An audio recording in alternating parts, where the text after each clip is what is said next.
조금만 버티면 수익이 날 것 같은데 고 해야 되나 말아야 되나. 저건 1번으로 해야 되나 2번으로 해야 되나.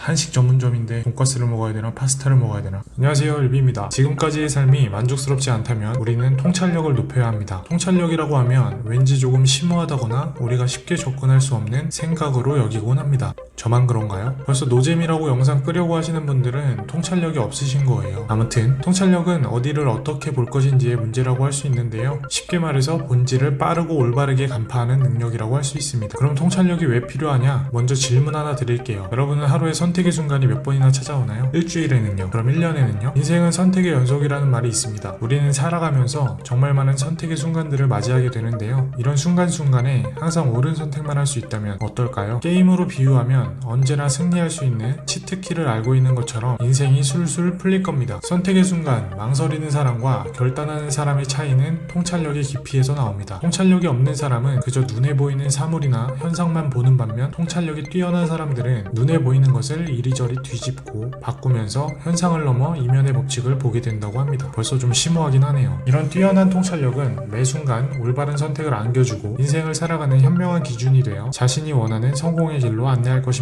그럼 뛰어난 통찰력은 어떻게 얻을 수 있을까요? 몇 가지 사례를 통해서 통찰력을 높이는 방법에 대해 알아보겠습니다. 첫 번째, 더하지 말고 빼라. 인간은 본능적으로 더하기에 강한 모습을 보이는데요, 돈도 더 많이, 권력도 더 많이 얻으려 하는 것이 인간의 속성입니다. 제품을 기획하고 설계하는 과정에서도 더 많은 메뉴나 더 많은 기능을 통해서 소비자에게 어필하고 싶어 하는 것이죠. 그런데 더하기의 반대인 빼기라는 전략으로 성공한 기업이 있습니다. 우리가 한 켤레쯤 가지고 있는 크록스, 초등학생의 필수템을 넘어 성인들도 정말 많이 즐겨 신는 이 크록스라는 신발 제조 회사가 바로 그 주인공인데요, 크록스가 창립된 시기는 2003년, 첫 해의 매출은 120만 달러를 올리는데 그칩니다. 그리고 5년이 지난 2008년의 매출은 8억 5천만 달러로 무려 700배가 넘는 성장을 하게 되는데, 이런 폭발적인 성장을 하게 된 배경은 신발은 젖으면 안 되는 제품이지만 우리 일상에서 신발이 젖을 수 있는 상황은 너무도 많고, 물에서 노는 상황이면 슬리퍼를 신지만 역시 편리한 활동성을 주지 못한다는 불편함이 있었죠. 이런 욕구를 감지한 크록스는 방수 신발이 아닌 누수 신발이라는 역발상으로 접근하게 됩니다. 추가로 물가에서 레저 활동이 불편한 슬리퍼와 달리 크록스는 물가에서도 어떤 활동이든 편리하다는 점을 마케팅 포인트로 가져가면서 많은 사람들에게 인기를 얻기 시작합니다. 신발로서 갖추어야 할 여러가지 외형에서 빼기를 구사하여 편리함에만 집중할 수 있었고, 이런 크록스의 성공은 전형적인 빼기 전략의 사례라고 할 수 있으며 소비자가 가지고 있는 신발에 대한 또 다른 니즈를 통찰한 결과로 볼 수 있습니다. 통찰력을 높이는 방법 두 번째, 생각의 틀을 깨라. 통찰력을 기르기 위해서는 정체성이라는 것도 생각해봐야 합니다. 정체성은 자신의 고유한 본성, 캐릭터를 의미하면서 아주 긍정적인 의미로 사용됩니다. 하지만 정체성을 다른 관점에서 바라본다면 자신의 틀을 깨지 못하는 생각의 감옥이라는 의미가 될 수도 있습니다. 1880년에 탄생한 리츠칼튼 호텔은 고급 호텔 시대의 전성기를 이끌어낸 대표주자라고 할 수 있는데, 전세계 3,600개 지점으로 성장하며 성공을 거머쥔 이 리츠칼튼 호텔의 경영과 관련된 특이한 이야기가 있습니다. 일반적으로 호텔에 더 이상 입실할 수 없는 상황, 즉 만실이 되었을 때 대부분의 직원들은 고객들에게 이렇게 이야기합니다. 죄송합니다, 저희 호텔은 지금 만석입니다. 다음 기회에 이용해 주시면 정말 감사하겠습니다. 어찌 보면 만실 상황에서 직원이 할 수 있는 최선의 말처럼 여겨지지만 리츠칼튼은 전혀 다른 어법과 서비스를 구사했습니다. 죄송합니다, 저희 호텔은 지금 만석입니다. 가까운 호텔의 객실 상황과 요금을 알아보고 연락드리려 하는데 괜찮으시겠습니까? 과연 여러분이라면 이런 이야기를 하는 리츠칼튼 직원에게 어떤 느낌을 받으실 것 같나요? 말 그대로 고객 감동이 아닐 수 없을 것입니다. 여기서 중요한 것은 바로 관점의 전환이 있다는 점입니다. 다른 호텔들은 자신을 그저 많은 호텔 중에 하나라고 생각했고 고객을 방을 빌려주어야 하는 사람으로 볼 뿐인 거죠. 따라서 자신들에게 방이 없으면 그저 노, 안 된다를 말할 뿐이었습니다. 하지만 리츠칼튼은 고객을 단순히 방을 빌려주는 사람이 아닌 우리가 최대한의 서비스로 케어해야 하는 사람들이라고 바라보았고, 더 나아가 스스로를 호텔이 아닌 모든 호텔을 소개할 수 있는 서비스 기업으로 생각했던 것입니다. 이러한 관점의 전환은 고객의 요구에 대한 통찰력에서 시작됩니다. 만약 리츠칼튼이 우리는 호텔이다라는 생각만 가지고 있었다면 결코 지금과 같은 성공을 이루지는 못했을 것입니다. 돈을 벌고 싶으세요? 돈을 벌고 성공을 하고 싶다면 먼저 통찰력을 높이셔야 합니다. 감사합니다.